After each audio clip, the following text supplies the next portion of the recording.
From MTN News, this is Montana This Morning.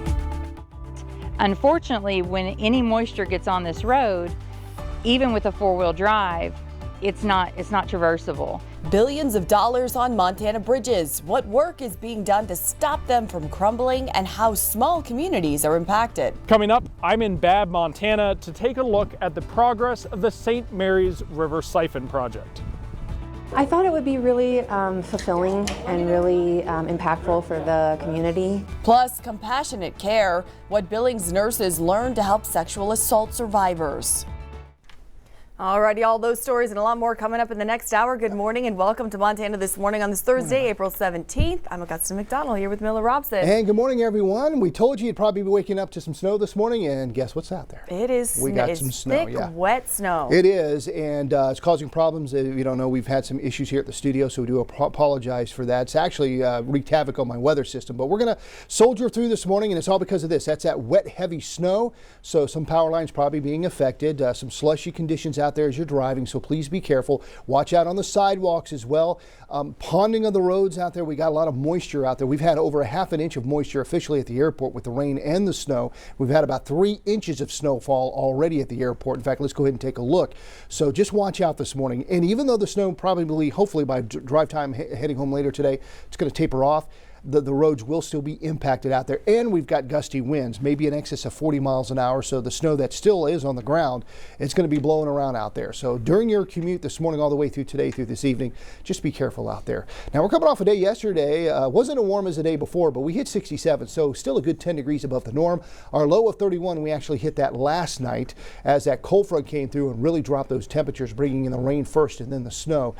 Gust up to 35 miles an hour, still going to be dealing with that today, so watch out for blowing snow. But there's that precipitation. We just had over half an inch of total moisture, shy of the record here in Billings, but Livingston had just over 6/10 of an inch of moisture, and that beat the record, beat it like a drum.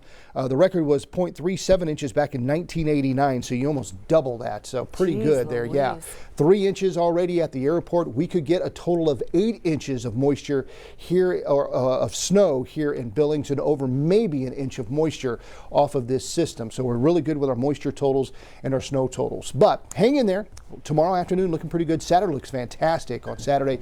And then on Sunday, Easter Sunday, well, we may start seeing more of that rain move back in. We'll take a look coming up. All right, Miller, thanks for tracking all those details. Yeah, be careful out there, folks. Yeah, be careful out there. It is slick, that wet road. And yeah. All righty. Lots to get to. Of course, Red Lodge Mountain is closed now, but this new batch of snow is right on time for the mountain's last open weekend. It's going to open up Friday through Sunday to close out the season. As of this week, the Society of Ropeway Technicians also released a report on what happened on March 10th when 37-year-old Jeffrey Zinni died after falling from a chairlift on the triple chair.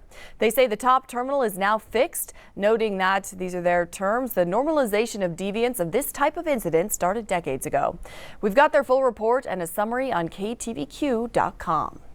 And the snow causing a lot of issues in Yellowstone and Bighorn County right now, including power outages. We're going to take a live look for you now at the Northwestern Energy outage map. Here's where it stands. Crews are reporting more than 1,000 meters are without power. One outage near the North Park area with between 1,000 and 3,000 customers in the dark. Another outage is centered at Grand Avenue and 5th Street West near Billings Senior High School. There's more stretching across town. Crews are hard at work. One outage up in the Heights, no longer on the map. So lights are coming back on, and of course we had some pops of power outages between 4 and about 5:30 a.m. here at our downtown studio, and our lights are back on as well. But we're going to keep you posted throughout the morning on where these outages stand throughout the area. Now let's get to our news headlines. 3 people, including a baby, are dead after a car crash involving a school bus near Lame Deer. This happened Tuesday morning on U.S. Highway 212, just after 7 o'clock. The Montana Highway Patrol confirmed yesterday the school bus was stopped to pick up children when a Honda Civic driven by a 19-year-old Arkansas man hit the back of the bus. A man, woman, and baby girl in the car were killed, while the driver and another passenger were injured. MHP says only the driver of the Civic was listed as wearing a seatbelt. No children on the bus or the bus driver were injured. Officials say alcohol and drugs are not considered factors in this crash. We'll continue to track that story as we get more information. And it may not feel like it over the next few days, but summer construction season is near. And if you were in downtown Billings yesterday, it has arrived. That means flaggers, orange cones, and one lane of traffic in several areas across the state. Much of that work is going to be done on bridges. The Montana Department of Transportation is investing billions of dollars on bridges over the next 5 years. And this morning, our Andrea Lutz explores the work being done around Billings.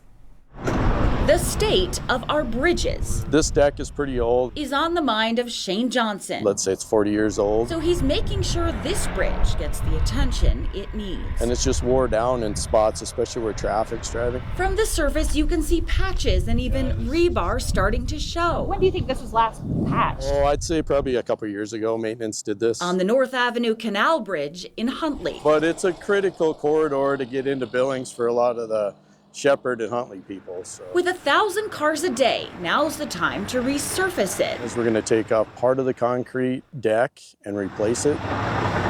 Same thing going on here in Joliet at this heavily traveled bridge. It's a part of a mission from the Montana Department of Transportation to put $1 billion into bridges across the state. We have severely aging infrastructure. Ryan Dahlke with MDT says that's because 20% of Montana bridges have hit their 75-year lifespan and need replacement now, a tall order to fund. It's expensive to replace a bridge. Those needs outpace the available funding we have by an order of magnitude. He says every 2 years, all of Montana's bridges are inspected and put on a schedule for work. But if you take that average lifespan of 75 years, that's what we're really dealing with.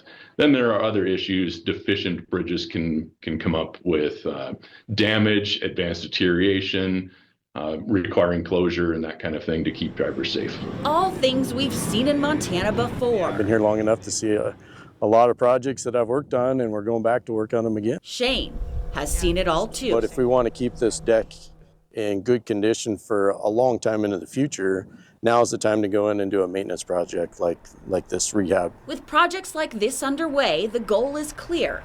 Build safer, stronger bridges for the next 75 years. And it should be good for a long time. In Huntley, Andrea Lutz, MTN News.